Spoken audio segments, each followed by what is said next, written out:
अफ्रीकी लोक कथा चींटिया।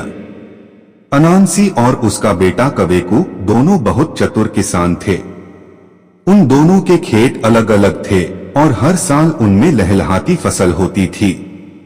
एक साल दुर्भाग्यवश उन्होंने अपने सबसे अच्छे बीज खेत में बोए, लेकिन बारिश नहीं होने के कारण उनके खेत में कुछ भी न उगा। उदास कवेकू अपने सूखे खेत में घूम रहा था और सोच रहा था कि इस साल उसके परिवार को अन्न कहां से मिलेगा। उसने खेत की मेड़ पर एक कुबड़े बौने को बैठा देखा। बौने ने कवेकू से उदास होने का कारण पूछा। कवेकू के बताने पर बौने ने कहा कि वह खेत में बारिश लाने में उसकी मदद करेगा। उसने कवेकू से कहा कि वह कहीं से 2 छोटी लकड़ियां ले आए और उन्हें उसके कुबड़ पर ढोल की तरह बजाए। कवेकू ने ऐसा ही किया। वे दोनों गाने लगे, पानी पानी ऊपर जाओ, बारिश बनकर नीचे आओ। यह देखकर कवेकू की खुशी का ठिकाना नहीं रहा कि गाते गाते जोरदार बारिश होने लगी और खेत की मिट्टी ने पूरे पानी को सोख लिया। अगले ही दिन बीजों से अंकुर फूट पड़े और बढ़िया फसल होने लगी। अनांसी को जल्द ही कवेकू के खेत में बढ़िया फसल होने की खबर मिल गई। उसका खुद का खेत तो सूखा ही पड़ा था। वह कवेकू के पास गया और उसने कवेकू से बारिश होने का कारण पूछा। कवेकू का मन साफ था और उसने कुबड़े बौने वाली बात अपने पिता को बता दी। अनांसी ने भी उसी तरह से अपने खेत में पानी लाने का निश्चय किया। उसने 2 मोटी लकड़ियां ले ली और सोचा, मेरे बेटे ने कुबड़े बौने से छोटी लकड़ियों से काम लिया। मैं मोटी लकड़ियां इस्तेमाल करके उससे दुगनी बारिश करवाऊंगा। जब उसने कुबड़े बौने को अपनी ओर आते देखा, उसने सावधानी से दोनों लकड़ियां छुपा दी। पहले की तरह कुबड़े बौने ने अनांसी से उदास होने का कारण पूछा और अनांसी ने उसे अपनी समस्या बता दी। कुबड़े ने उससे कहा, कहीं से 2 छोटी लकड़ियां ले आओ और उन्हें मेरे कुबड़ पर ढोल की तरह बजाओ। मैं बारिश को बुला दूंगा। लेकिन अनांसी ने अपनी मोटी लकड़ियां निकाल ली और उनसे उसने कुबड़े बौने को इतनी जोर से पीटा कि बेचारा बौना मर गया।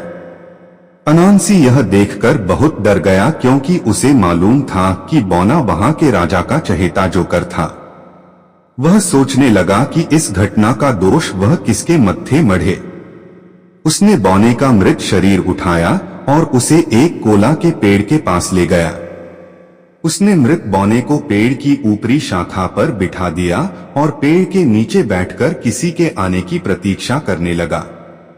इस बीच कवेकू यह देखने के लिए आया कि उसने पिता को बारिश कराने में सफलता मिली या नहीं।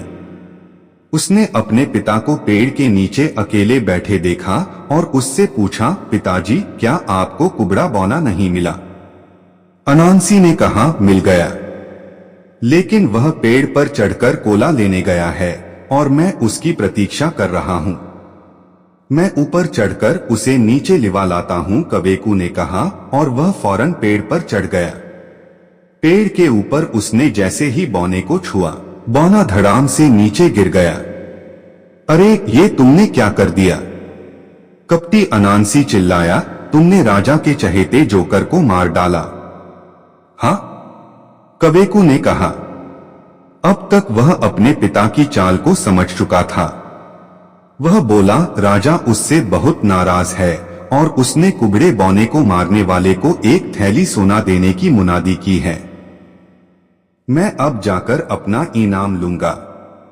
नहीं नहीं, अनांसी चिल्लाया, इनाम मैं लूंगा। मैंने उसे 2 मोटी लकड़ियों से पीटकर मारा है। उसे मैं राजा के पास ले जाऊंगा। ठीक है, कवेकू ने कहा, अगर आपने उसे मारा है तो आप ही ले जा। इनाम मिलने के लालच में अनांसी बौने की लाश को ढोकर ले गया। राजा अपने प्रिय बौने की मृत्यु के बारे में जानकर बड़ा क्रोधित हुआ।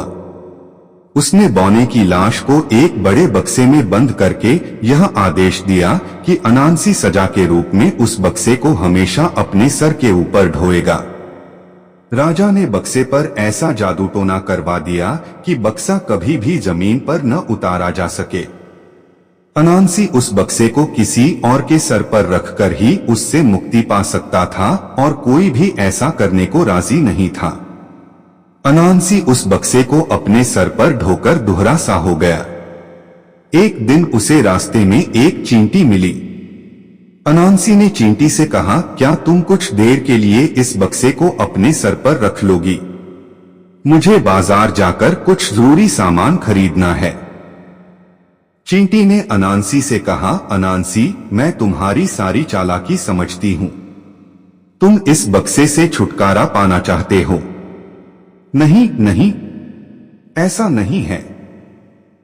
मैं सच कह रहा हूं कि मैं जल्द ही वापस आ जाऊंगा और तुमसे ये बक्सा ले लूंगा। अनांसी बोला। बेचारी भोली भाली चींटी अनांसी के बहकावे में आ गई। उसने वह बक्सा अपने सर पर रखवा लिया। अनांसी वहां से जाने के बाद फिर कभी वापस नहीं आया। चींटी जिंदगी भर उसकी राह देखती रही और एक दिन मर गई। उसी चींटी की याद में सारी चींटियां अपने शरीर से भी बड़े और भारी बोझ ढोती रहती हैं।